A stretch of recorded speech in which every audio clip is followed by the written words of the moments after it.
I was not paid to make this video nor paid to promote any products, but I would like to thank Axis Foils for generously loaning me their 1300 demo in support of my search for the perfect hydrofoil for the lake.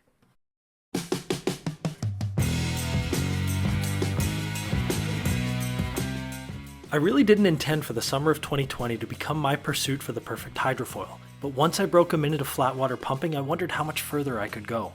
I was hooked by the freedom to fly unassisted and the freedom to connect to waves on the lake. In the last 6 months, we put 20 hydrofoils through a multitude of tests and have discovered that not all hydrofoils are created equal. Today, the Axis 1150 is my current favorite, and I believe the journey is just beginning.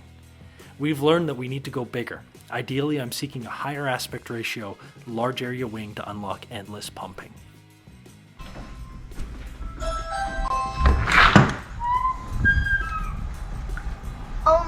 I think something arrived. It looks like 2 boxes taped together. A massive wing had arrived, but how big? After all of my tests, I'm convinced that area and aspect ratio are very important wing parameters, and this wing did not disappoint. At 1.3 meters wingspan and 9.9 aspect ratio, this is by far the biggest wing I've ever seen. At 1700 square centimeters, this is also a hardy area, and is certainly big enough for me at 190 pounds or 86 kilos. It's probably the biggest wing Axis has. And then look at this thing.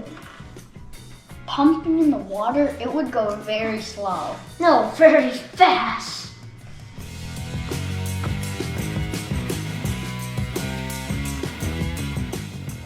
This is the Axis 1300. Brand new from Axis, this wing has smaller area than the Axis 1150 and a larger wingspan. This gives it an aspect ratio of 10. Yes, 10. I cannot believe a 10 aspect ratio wing of this area is on the market, and I'm super excited to give it a try.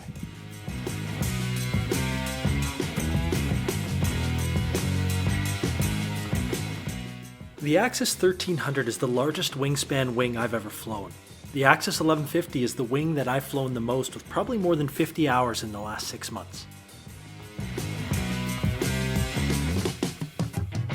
The 1300 has a wingspan of 130 centimeters and an aspect ratio of nearly 10. Its volume is about 12% less than the Axis 1150, meaning on average, the wing is thinner than the Axis 1150.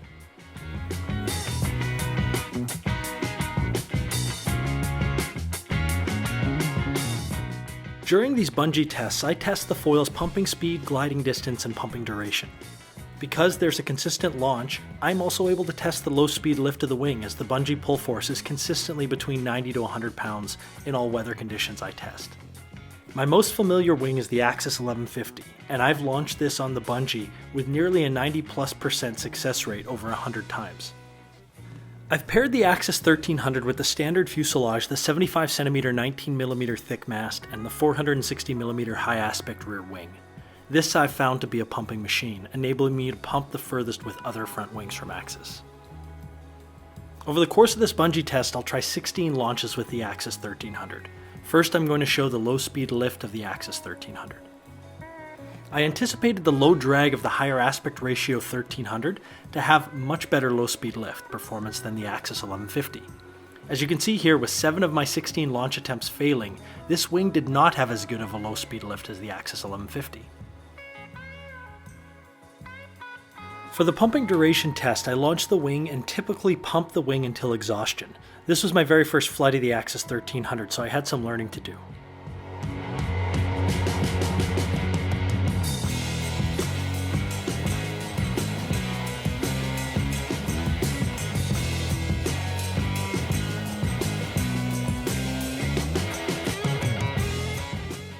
Even with this being my first flight, I was quite impressed with the pumping duration. I didn't pump the foil until exhaustion, but I was quite tired. The foil was able to pump for more than 70 seconds on its first run.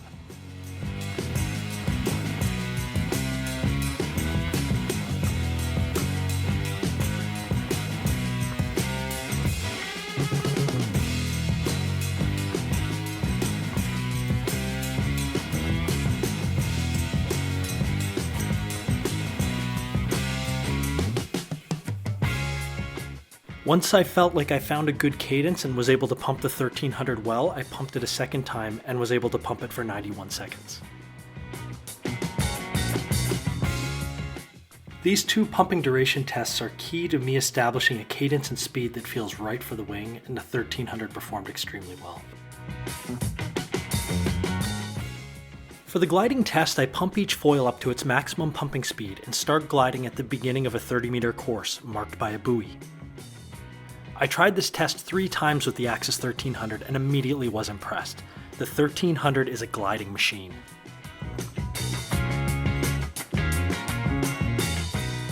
On a prior day, I tested the Axis 1150. While the weather conditions can vary, such as the head or tailwind, I still thought this showed the difference between the two wings. Even though they had similar area, the thinner and higher aspect ratio 1300 glided further than the 1150. In the max pumping speed test, I pumped the foil through the 30-meter course as fast as I can. We're going to compare the pumping speed of the Axis 1300 to 3 other Axis wings. The first is the 1020. This is the largest Axis wing by area and somewhat of a mid-aspect ratio at 5.1. The second is the Axis 1150, the largest area high aspect ratio wing that I've ever flown. The third is the Axis 1050. This wing is paired with the new Black Series fuses and is the fastest pumping wing that I've pumped yet.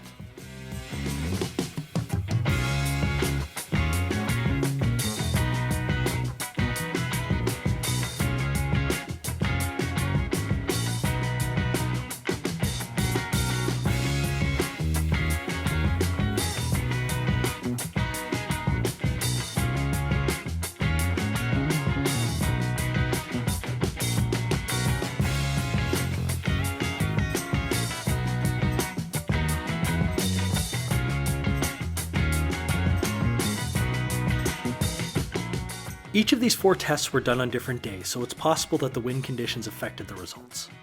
The 1020 was definitely the slowest. With a larger area and lower aspect ratio than the rest, this could be expected. The other 3 were pretty similar, but the 1050 and 1300 were clearly the fastest. Given its area at over 1700 square centimeters, I was impressed with the Axis 1300's maximum pumping speed.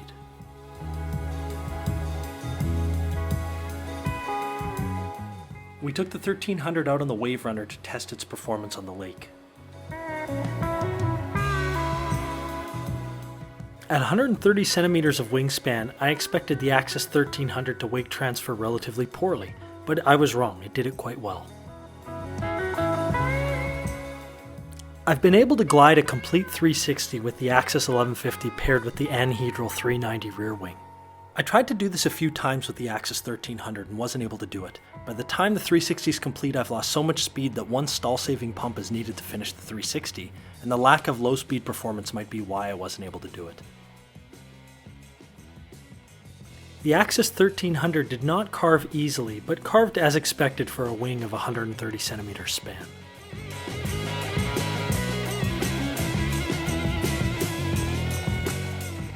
We take the Wave Runner up to a very high speed to see how the wing performs. 2 things were very noticeable. The first was that the drag felt very low, and the second was that the wing felt really locked in and stable.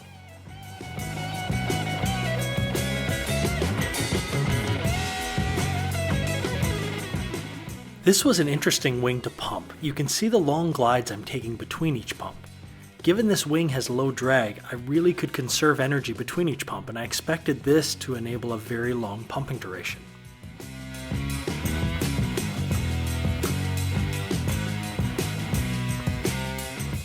My longest duration pump to date has been done on the Axis 1150, so let's start with that. I've pumped the Axis 1150 for 2 minutes and 28 seconds, and I've pumped the 1150 for more than 2 minutes about 5 times. I've tried different fuselages and rear wings and have arrived at the standard fuse and the 460mm high aspect rear wing being the best combination for pumping. I've shown in previous videos that the standard fuse and the 460 rear wing pump at a lower cadence than other wings attached to shorter fuses. Lower cadence helps conserve energy. The high aspect rear wing has a lower drag and when located at the end of a long fuselage can deliver a great heaving force. This is the combination I'm showing here.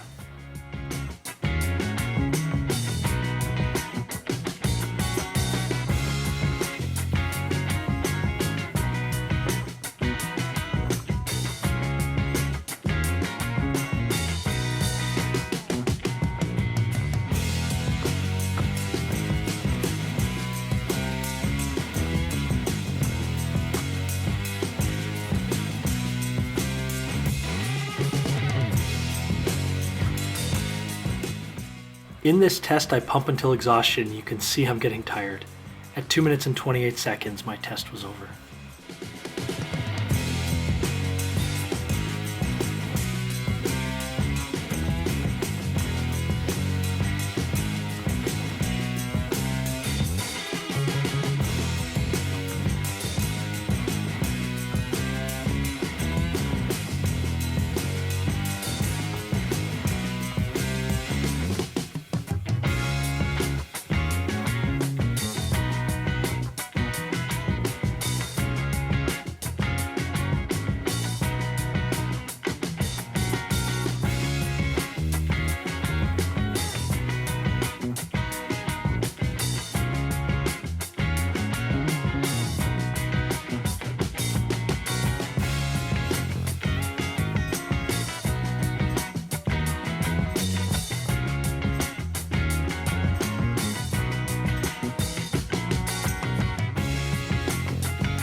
I wasn't able to break the 2-minute mark with the Axis 1300. Why would that be? This wing has a higher aspect ratio than the 1150 and has very similar area. The 1300 felt like it wanted to be pumped at a higher speed. If I slowed down too much, I would need to increase the angle of attack and I could feel the higher drag. Some wings just feel better at higher speeds, and the Axis 1300 is one of those wings. This was a light bulb moment for me. I'd been in pursuit of higher aspect ratio wings and higher area, but never paused to think about the shape of the foil, the cross-section of the foil. The foil cross-section matters just as much, maybe more, as the aspect ratio and the area, and a foil's cross-section dictates a wing's performance. The foil section of the 1300 created a sweet spot for this wing at a higher speed than the 1150. When you have to maintain a higher speed, you have to exert more energy, and I simply didn't have enough energy to pump the 1300 for even remotely close to the duration I've pumped the Axis 1150.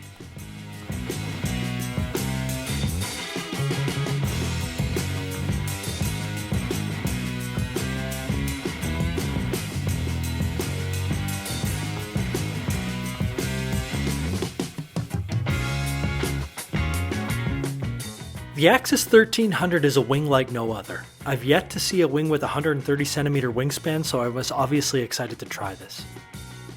The low speed lift of the 1300 just wasn't there like it is for the Axis 1150. Despite its higher aspect ratio at roughly the same area as the 1150, the 1300 just needed to be flown faster.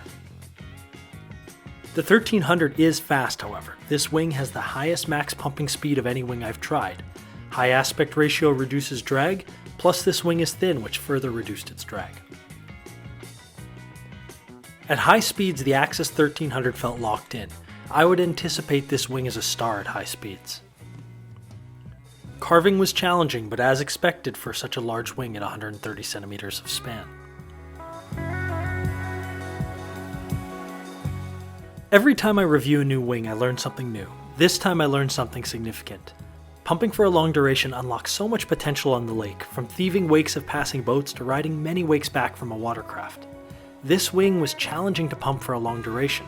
This surprised me and made me realize that in addition to high aspect ratio and large area, a wing also has to have great low speed performance.